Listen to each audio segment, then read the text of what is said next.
And we're live. So Hey. happy SwagHer Sisterhood Sunday.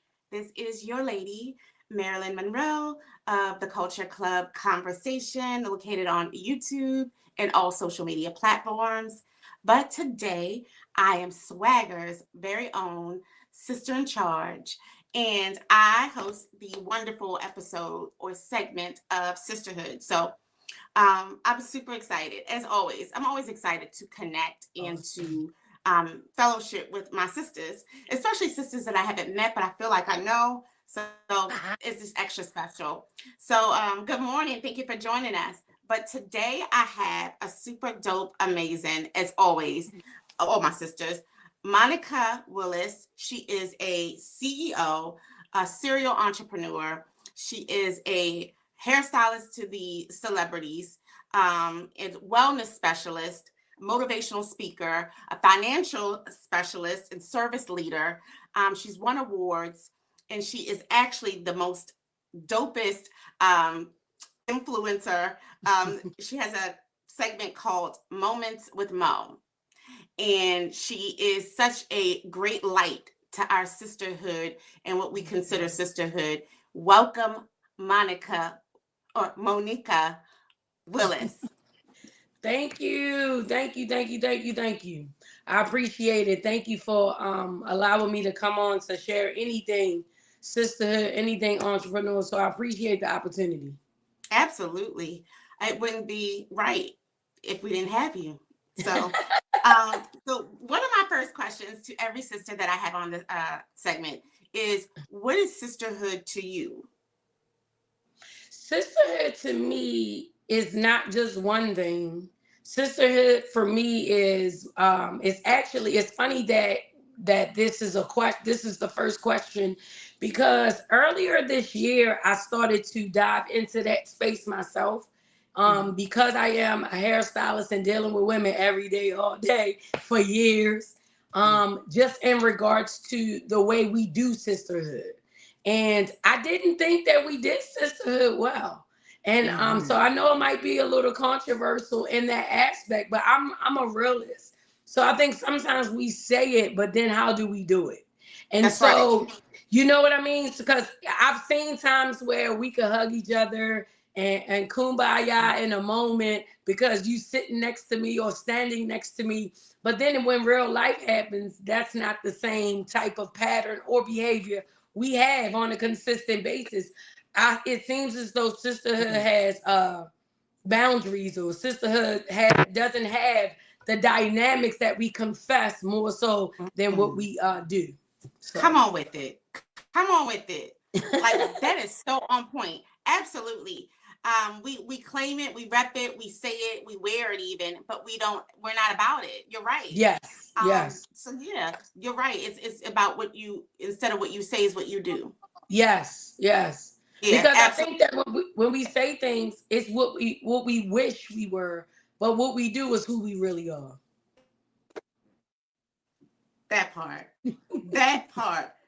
I love that because no one has ever even mentioned, um, a lot of the lack that we have, um, on whatever title that we throw out. I mean, you could be a wife and not be a wife. You could Yes, be a mother and not be a mother. So yes, you're right. So the sisterhood is definitely beyond just this title or just saying it. A lot of women find sisterhood and sorority, but yes. then, like me, are not a part of the sorority. I'm Me that neither. sad as it may seem, but yeah, you're right. It's definitely about what you do. It's about what it's about what do you put out, and that's important. So absolutely, I love that answer. Thank you. Thank you. So with being a hairstylist, you mentioned, you have a lot of hats with that. You are creating ministry for sure, in which we'll connect those dots in a second. You Sure. create the peace that someone may need. You offer counseling. You listen. You restore confidence, even with some of your clients. I'm certain, and you don't. I'm sure just call it a job. It's your ministry. Yes. What exactly? How exactly did you get started with becoming a hairstylist? Well, actually, I've been doing hair since I was 13. I used to do finger waves in the school bathroom for $5. And that is literally how I got started. After doing hair in the school bathroom, then kids would come to my house after school. And then I began to see that it was a thing. So I actually would do my homework in school and take my books out my bag, and I would put hair stuff in my bag. So then after school, I would go to the places. And so just always be ready. And so literally my brand, my business, the entrepreneurship in me actually was birthed since I was 13. So it's always been a thing for me. I've never not done hair. So I've had other things that came along, but hair, being a hairstylist is literally my foundation. So that's how I became Moments with Mo, I guess you would say. That is definitely in 13. What grade Yes. was that? I was in the 7th grade. And I remember I even remember I was going to Annapolis Middle School. I remember like literally, because what happened is I went and got my hair done and my finger waves messed up. And so I fixed it. Like, and so then somebody was like, who did your hair? I was like, girl, I did this, girl, because my waves messed up, girl. And I was just trying to fix it. She's like, can you do mine? I was like, do yours. And I'm like, yeah. So then I did it. And so then it became a thing. And then I would make sure they would actually bring, I would bring my combs and they would bring the gel and my $5. Okay. Wow. Yeah. I love that. Yes. I love Yes. that. So that's natural, like that entrepreneur hustle mentality. Yes. Yeah. I Yep. love that. It was always there. Yep. So it's a little inside joke that I have with a lot of my good girlfriends. None of us can do hair. We can't even part straight. No way. So yeah. So it's definitely you're key. You're vital to every good girlfriend because you have a clue. You know how to part straight. You know how to do hair. Like Yes. every good girlfriend wants you in their circle. Right. They Yes. need you. They need a mo for sure. Yeah. Because my circle, we don't do none of that. That's bad. It's like, especially when COVID hit. You know, when COVID hit, I was like, what am I gonna do with y'all? Like. Well, So we appreciate it because you keep us in business. We appreciate that you don't know. For sure, yeah, for sure. I appreciate it. Tell me some of the things about, like I said, your counseling and your missions and ministry with being a beautician and all of that had created over the years. So, at first, it wasn't about ministry, you know, because if I'm gonna tell the truth, if I'm gonna tell the story, I'm gonna tell all of it, right? It wasn't at first about the ministry. It was just about the creativeness. It was just about doing my craft. And as I got closer to God and understood what he had given me, you know, ministry just birthed in it. And so then I would see the need of my sisters and even my brothers, because, you know, men need the same things women need. It's just a different way to go about doing it. And so I fell in love with the craft, but I fell in love with the servitude of it. So it's always been a thing for me. And lately, though, as time has progressed, like I said earlier, this year, I got into this space of what sisterhood really means. Actually, it was last year. No, was it? Yes. No, it was this year. I got into what sisterhood really means.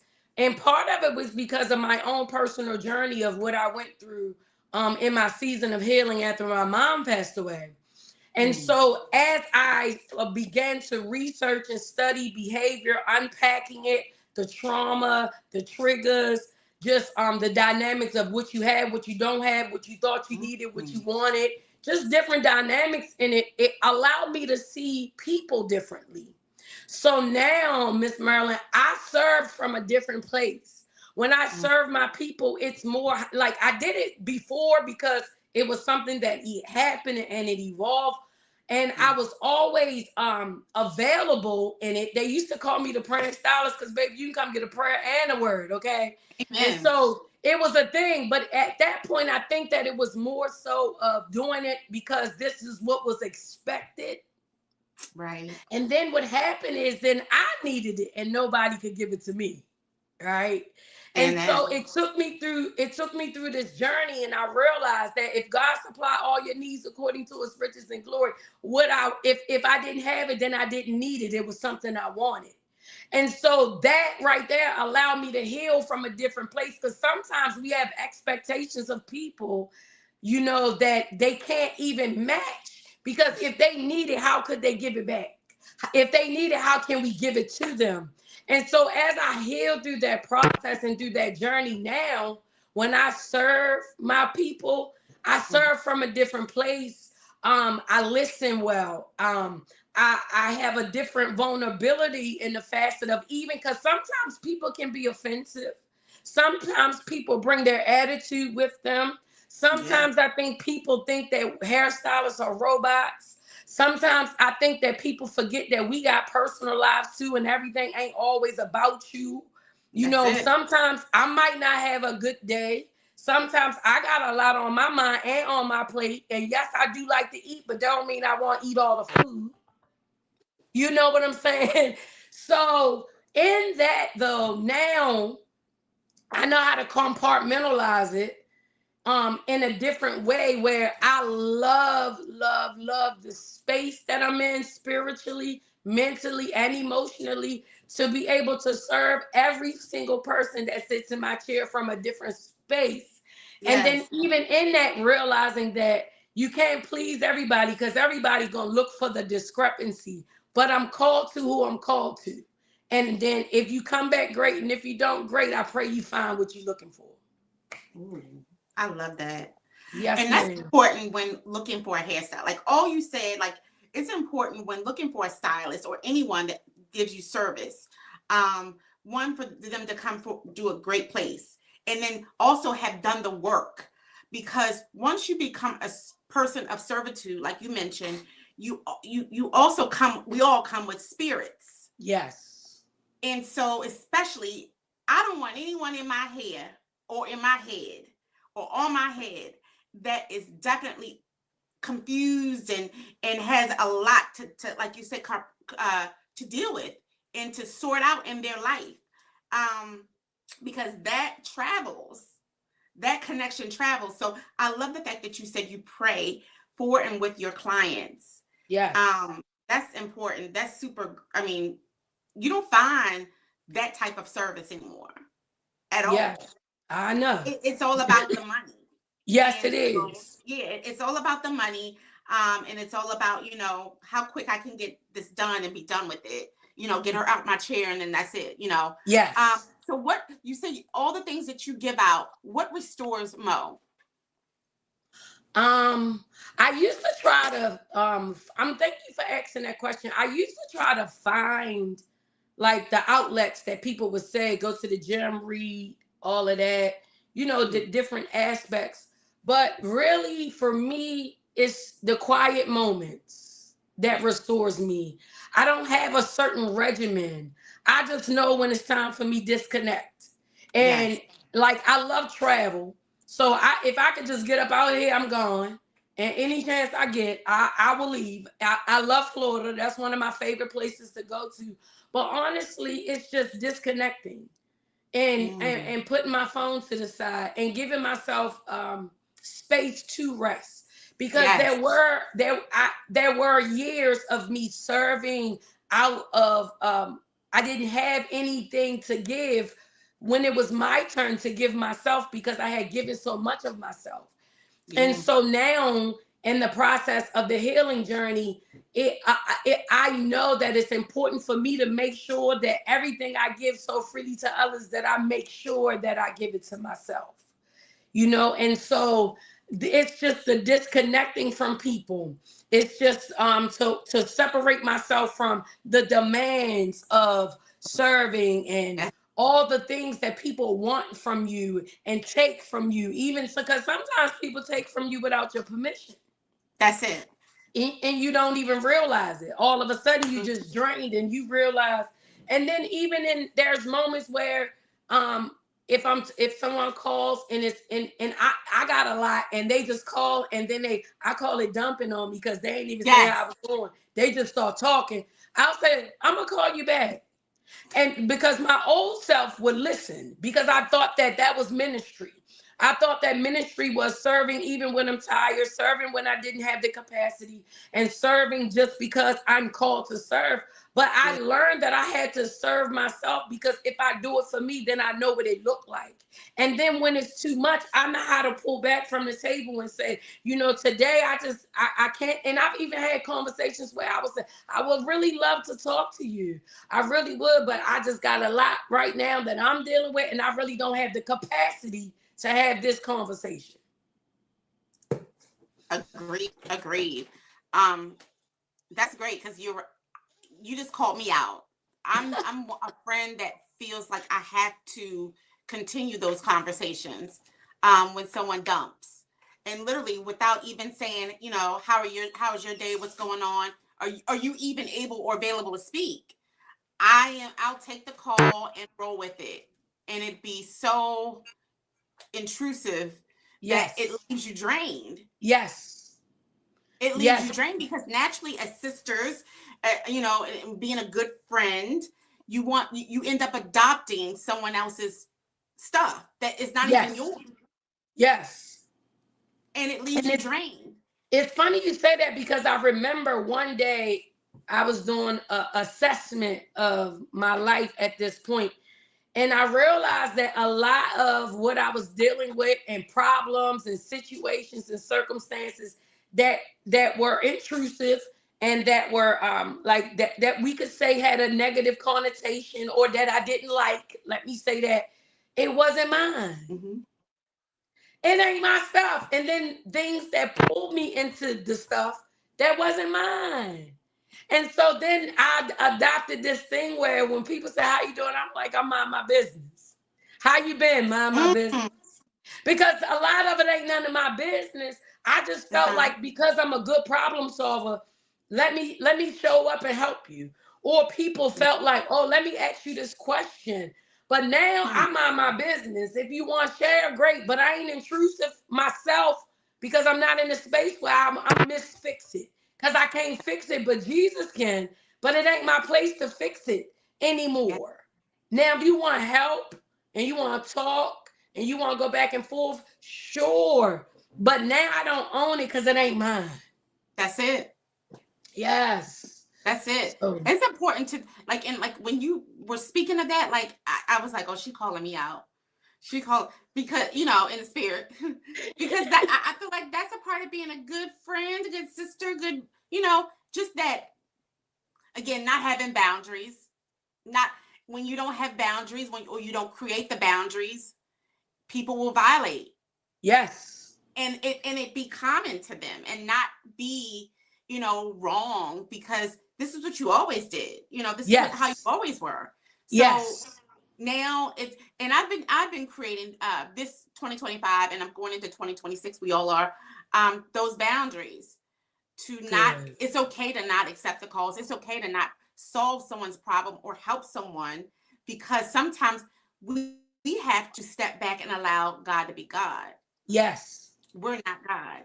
So that has what I've been learning as well. So I'm glad I'm happy for you, because a lot of times people take advantage of the access that they have. And what I've learned is that in mentoring and counseling other people, where, being as though people take the access for granted, right? People don't understand that I don't have to do anything. I choose to. And so a lot of times, though, when you're that person that you don't have a boundary and you always allow people access, they take you for granted, and they think that you're always going to be there, and they can just come and go as they please. But then what happens for you? Like, who helps you? Who supports you? Who encourages you? Who pushes you, And so I really have been in a space of making sure that I don't have the relationships and connections that's one way, that I want reciprocation. That don't mean you can give me what I give you, because I know that that's not real, but I do want connections, and steward my connections to where this is not just about what I can do for you, but what can you do for me as well? You know what I'm saying? Because if you add nothing to my life, what are you here for? Even if it's just a laugh, even if it's just a hug, even if it's just a phone call, that you the one person that check on me every week to see how I'm doing. But I want reciprocation. I'm not doing relationships and connections where there's no give and take, because I'm not here for you to just take from me. I'm not supposed to set myself on fire just to keep you warm when we all could go in the woods and chop some wood up and put it in the fire. And do the work. Yes. Hello? Do the work. Yes, ma'am. So you being a serial entrepreneur, there's so many things you've done. You mentioned even the motivational speaker. Obviously that came after your becoming the 13-year-old businesswoman that you became at 13. Like, Yes. when did that get introduced in your life that this is what I need to do to become a motivational speaker? Well, I didn't even know, honestly, that I was a motivational speaker until like a couple years ago. What I've realized is that my whole life I've been an encourager and a motivational speaker in people's lives, just one-on-one. I've been that person for so long. But then when I just started developing a relationship with God and I wanted to get closer to God, and I had a church home at that point where literally I started being called to the front, because I was okay with sitting in the back. You know, in school they say line up from in alphabetical order. I'm a Willis, so I just stand in the back and wait for everybody to line up. So it was natural for me to sit in the back, and I was okay with that because I wasn't a person that needed to be seen, and still not. That's still not a big thing to me. God pulls me to the front.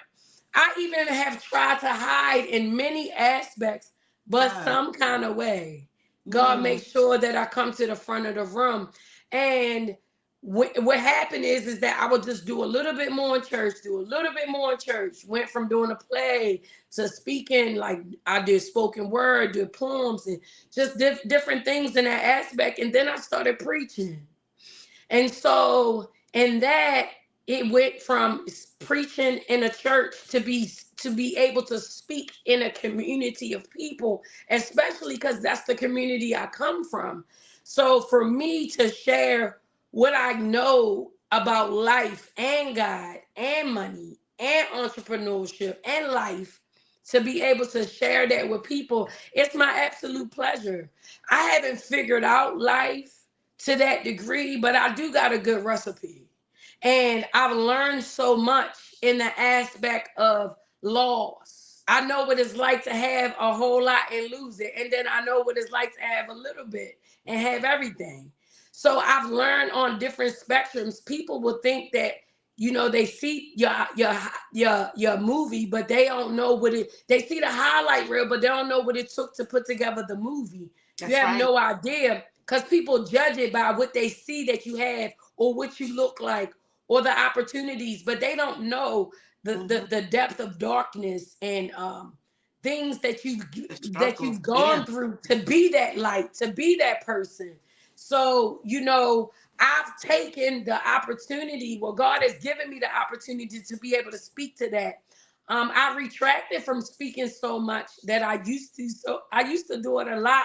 I retracted because I really wanted the love that I so freely gave to others. I wanted to give it to me because I didn't think that I gave myself enough of me. I think that I gave everybody access because that's what I thought I should do, that I was available. But then so I had to steward my time differently. And so I haven't been speaking as much as I normally would, but 2026, we coming out the gate. All right. Amen. Yeah. Yes, ma'am.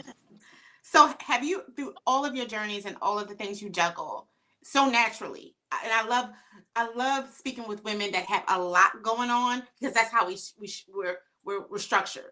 Yes. Believe it or not, a lot of people think, no, we're beyond domestic. It's, you know, we have a lot of layers to us. Yes. But throughout all the things you juggle, is there any self-doubt? Absolutely.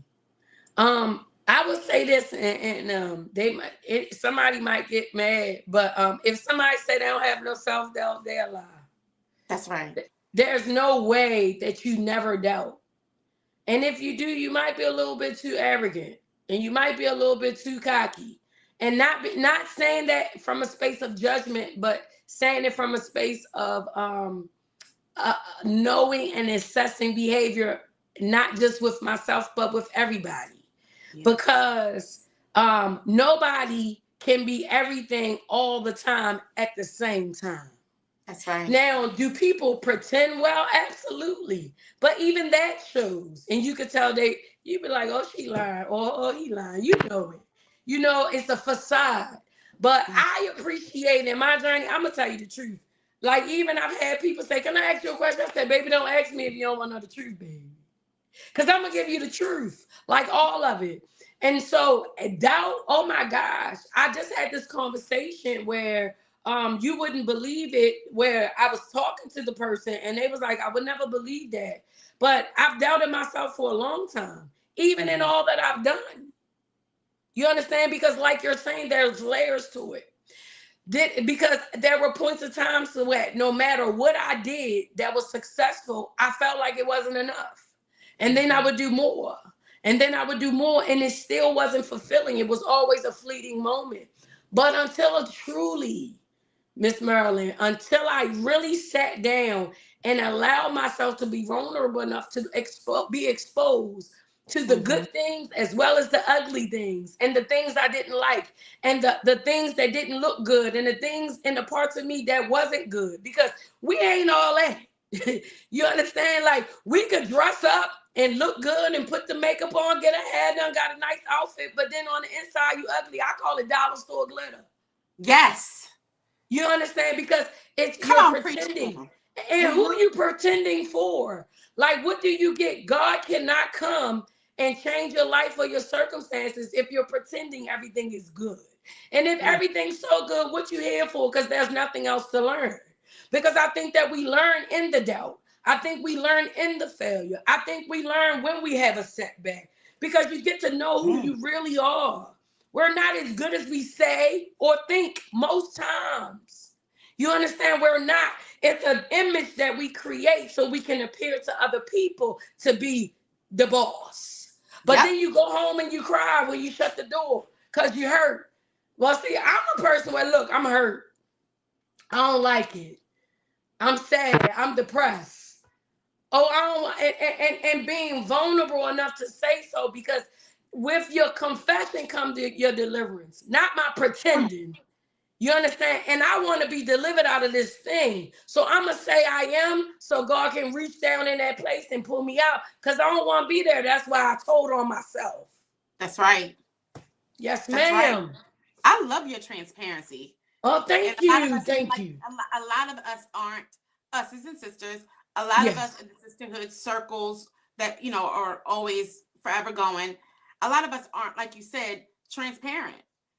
You know, we hide and cover so many things with, like you said, not just even the makeup or the, you know, the beauty part of it, but just the pretending. You go out and you buy a car you can't afford. You go out and you buy a house you can't afford. And you're house poor. And you're struggling. And you're right. God can't deliver when you're trying to cover it up. He wants to make, you know, it to be a testimony.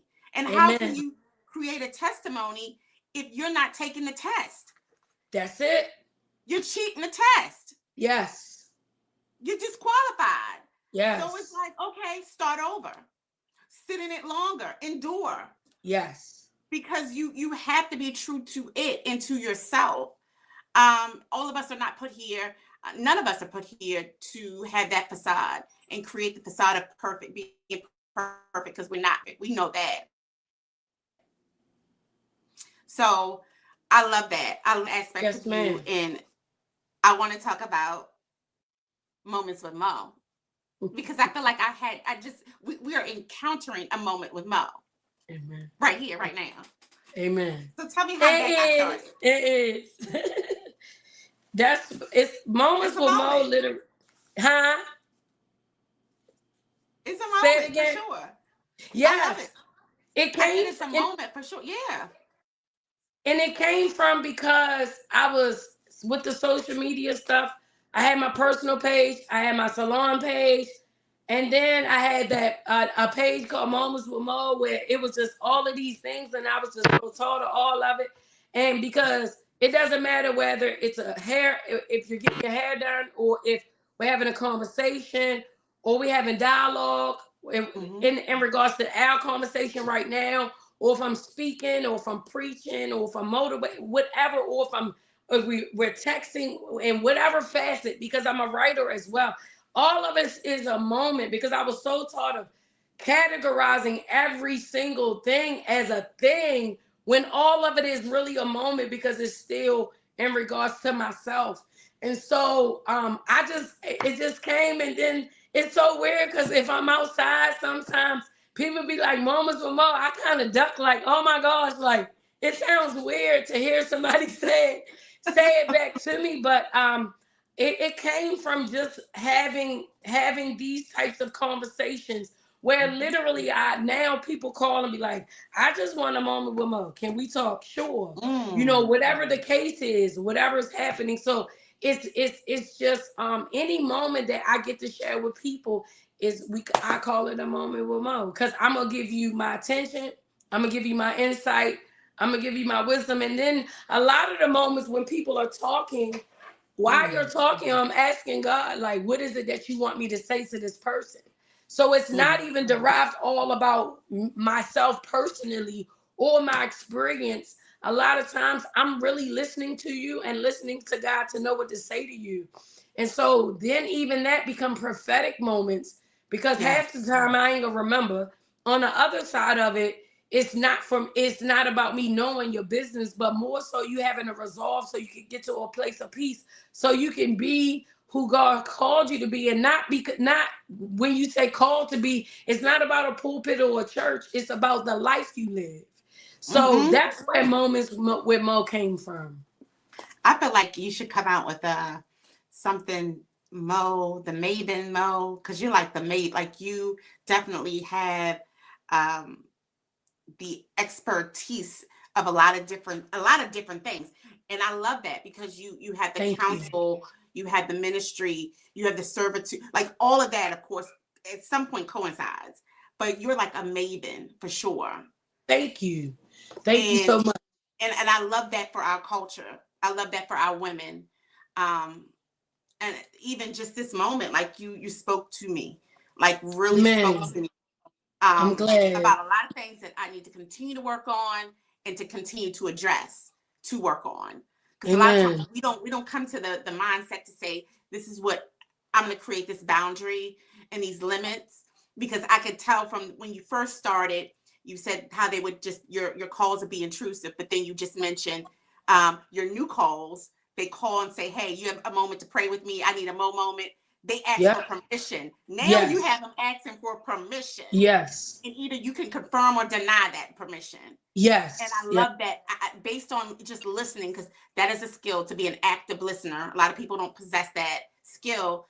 The fact that you are able to change the narrative on how people treat you and how you allow it to be, how you allow Yes. yourself to be treated. So I even just during that conversation you mentioned, and now they call you and ask you, are you available to pray for me? I love Yes. that. Yes. And not all of them do, but some of them do. They get it. Yes, They not get all of them, but so we thank and praise God for when they do. But even when they don't, if I don't want to, I don't. it. Yeah. Because I know when I can and when I can't. And so I don't want to exhaust myself just for the sake of pleasing the person, because a Yes. lot of times we don't respect our own boundary in regards to just wanting, because if me showing up for you all the time and always being available for you is the only way that you think I'm your friend, we might Yeah, not be friends. that's true. You know what I'm saying? So yes, ma'am. Speak to me, Mo. Speak to me, Mo. Yes, Speak to the. Speak to and I want to say this to you, Miss Merlin. I think that it's an amazing thing what you're doing. The fact that you even cultivating conversations that are geared towards sisterhood and spotlighting women. I think that's admirable. And I think that for you to share openly that, you know, there's things that you're working on to be even in your own transparency, because I sincerely pray that what it is that you need and looking for, that you find it in this season of your life, because we all need it. We all need to cultivate what we know, because we can't keep letting people do what we don't like for the sake of having a connection. Why allow somebody to violate you, be so intrusive, doing things to you and with you and that you don't like for the sake of having a connection? What are you really saying about yourself? That I'm gonna let them violate me, be intrusive, and I don't like it just because I get to go to the parties with them. What are you really saying? So when we talk about certain things, like people sell their soul for such and such, and in regards to people in Hollywood, they sell their souls to be a part of a movie. Some people sell their soul just to be in a room, just to be a part of a clique, because they see identity in others more so than within themselves. And I really sincerely pray that in a facet of the sisterhood conversations, that women cultivate this space of valuing who they are outside of what they do. Because the real value, because if you took everything from me, I remember when God stripped me, I lost everything. And my mother. Like everything I thought life to be, and my mother, and I'm an only child, and I was stripped to nothing, to where as though I looked up, and I wasn't Monika that did hair. I wasn't Monika that had the salon. I wasn't Monika that had the house here and the car there. I didn't have anything. And that's when I realized that I identified myself by what I had versus who I was.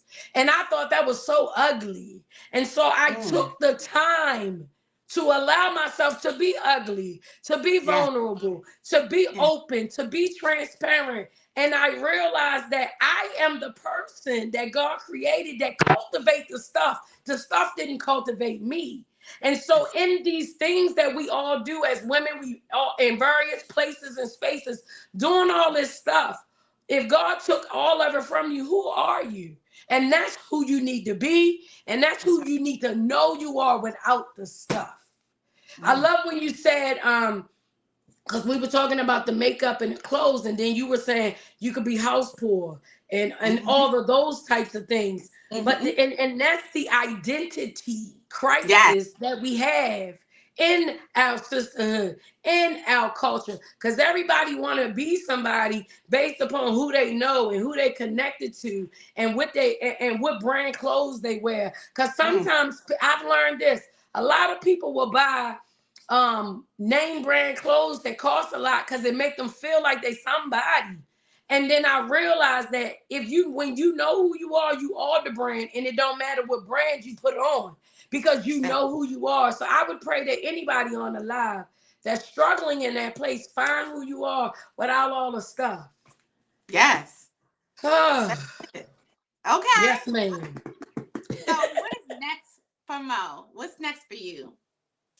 What's next for me is I have a lot of things going on, but in the next, like what's up and coming, I am I'm writing a book, and the response to the book, I was actually getting ready to publish it as an ebook, but the response was overwhelming to the point that people want it in their hand. And so now I'm cultivating the book differently, because when somebody wanted it in their hand versus them having a digital copy is two different things. I also, in regards to the place of finances and entrepreneurship, I've helped a lot of people cultivate their business, start their business, strategies, putting them in different positions, helping them with their credit, but now, and even getting business funding. Now I found a system that'll allow me to help them faster, where it's more of a system that'll allow them to get to these places sooner versus us doing it by hand. So I actually am launching my new business on Wednesday. If anybody, yes, ma'am. If anybody's interested, they can inbox me. I can share the link, or I could grab the link and put it. I don't know. I don't even see where we could put comments, but inbox me. I'll share the link. I'm actually having a Zoom on Wednesday to share it with my family and friends before I go nationwide to be able to help entrepreneurs either get in a place of being able to get funding, or they need their credit repair, or they need to learn how to structure their business properly, because you could have a business, but if it's not structured properly, you're never going to go to the next level. And a lot of people don't understand the steps. And so being an entrepreneur over more than 25 years, I've learned how money works. I've learned how to structure my business. I've learned how to make sure my credit stay in a certain way. And I've learned how to leverage credit once you get it so that you can get more funding. So there's a lot of dynamics to it, but now I have a system that I can plug everybody into that will actually allow me to help more people. That's my next phase. I love you for us. Thank you. Because that you the plug for sure. You're the definition. I try my best. I do. I really do. Because I want all of us, every person has the potential to be great. Will every person be great? No. Can everybody be great? Yes. But most people don't want to do the work, because it's not like I just woke up like this. It takes time. It takes intentionality, and all of it is a process. Yes. And definitely takes discipline. Sometimes you got to discipline. And again, not buy that car that you can't afford. And just take care of your credit that you can afford to repay back. Or to determine which one is best is also up here as well. So you have to get your mind together. That's important. That's an important first step into doing anything, is to making the decision and to also speaking it. A lot of times we speak so much over ourselves. Even sometimes we listen to song lyrics and we repeat them, and then we're also attaching them to us. So that's I'm gonna have you back, because I know I can see you already ready to chew into that. Yes, and we'll love to. It's true. In the sisterhood, I love you for us, because you are. I love y'all too, truly. Yes, you are definitely the definition of sisterhood.